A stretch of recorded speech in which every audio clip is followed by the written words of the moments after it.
کوئی مسجد میں آئے اور وضو کر کے نماز پڑھنا بھی چاہے تو فرمایا گیا کہ وہ خنزیر کے خون سے وضو کرتا ہے، وہ غلیظ جانور کے خون سے اپنے ہاتھ منہ دھوتا ہے۔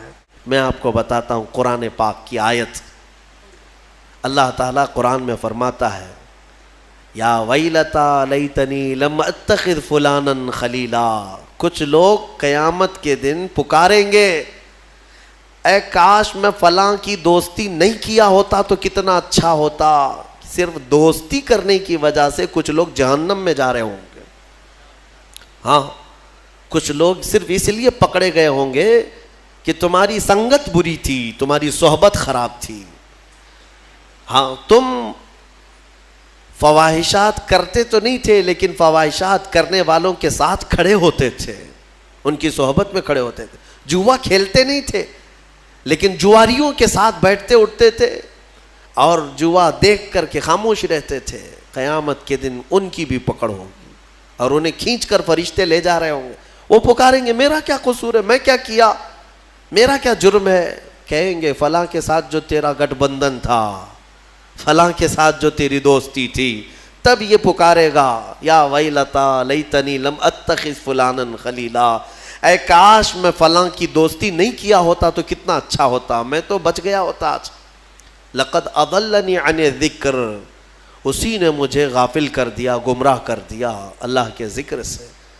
اس لیے میرے عزیزو ایک بات یاد رکھیں، بہت ساری چیزیں میرے آقا صلی اللہ تعالیٰ علیہ وسلم کی حدیث سے میں تمہیں ثابت کر کے بتاؤں۔ حضور نے فرمایا برے آدمی کی صحبت میں بیٹھنا ایسے ہی ہے جیسے کوئلے کی کان میں جا کر آنا۔ کوئلے کی کان میں اگر تم سفید کپڑا پہن کر کے جاؤ گے اور آؤ گے، نہ کوئلہ اٹھاؤ نہ کوئلے کی کان میں کام کرو، لیکن تمہارے جا کر آتے ہی تمہارے سفید کپڑوں پر کالک لگ ہی جائے گی۔ اور حضور اکرم صلی اللہ علیہ وسلم کی حدیث کا مفہوم یہ بھی ہے۔ اور اچھوں کی صحبت میں بیٹھنا ایسے ہی ہے جیسے عطر کی دکان میں جا کے آنا۔ عطر لگاؤ نہ لگاؤ لیکن دکان میں جا کے آنے کے بعد تھوڑی بہت کپڑوں میں خوشبو آئی جاتی ہے۔ کیسی مثالوں سے میرے آقا نے فرمایا۔ اسی طرح دنیا میں تم اگر صالحین کی صحبت میں بیٹھتے اٹھتے ہو، اچھوں کی صحبت میں بیٹھتے اٹھتے ہو، تو اس کا اثر اتنا ہوتا ہے کہ قیامت کے دن جہاں وہ جا رہے ہوں گے فرشتے تمہیں بھی وہیں پر بھیج دیں گے۔ ہاں، بزرگوں کی صحبت میں بیٹھنے والوں کو ہم نے دیکھا ہے۔ بعض روایات میں ہم نے یہ بھی پڑھا، سرکار غوث اعظم عبد القادر جیلانی رضی اللہ تعالیٰ عنہ کے ہاں کام کرنے والا جو دھوبی تھا، غوث پاک کے انتقال کے بعد بغداد کے بڑے بڑے علماء اگر کسی مسئلے میں پیچیدگی آتی تو اس دھوبی سے جا کر سوال کرتے، اس مسئلے کا حل آپ کو معلوم ہے؟ وہ جواب دے دیا کرتے۔ کیوں؟ میاں صحبت میں جو بیٹھتا تھا، روزانہ فقہی مسائل کو سننا، اس کی پیچیدگیوں کو سننا، سنتے سنتے صحبت کا اثر اتنا کہ وہ فقہ کی باریکیاں بھی لوگوں تک بیان کرنے لگ جائے۔ ایسے ہی ہم نے دیکھا ہے، ڈاکٹروں کی صحبت میں رہتے رہتے کئی لوگوں کو دوائیوں کے نام یاد ہو جاتے ہیں، بیماریوں کی جڑ معلوم ہونے لگ جاتی ہے۔ تو صحبت ہی کا تو اثر ہے، پڑھا نہیں ہے، کچھ بھی نہیں ہے، صحبت میں رہنے والے کو اثر ہو ہی جاتا ہے۔ شیخ سعدی رحمۃ اللہ علیہ نے فرمایا ہے، گلے خوشبوئے در حمام روزے رسید از دست محبوب بدستم۔ ایک دن ایک خوشبودار مٹی مجھے ہاتھ میں ملی، حمام میں خوشبودار مٹی تھی، تو میں مٹی کو سونگھا اور دیکھا کہ مٹی میں خوشبو کہاں سے آئی۔ تو شیخ سعدی فرماتے میں نے پوچھا اس سے، بدو گفتہ کہ مشکی یا عبیری کہ بوئے دل آویزے تو مستم۔ میں نے مٹی سے پوچھا تو مشک ہے یا عنبر ہے، تیری خوشبو سے میرا دل مست ہو رہا ہے۔ گفتہ کہ من گلے ناچیز بودم وہ لیکن مدت باگل نشستم۔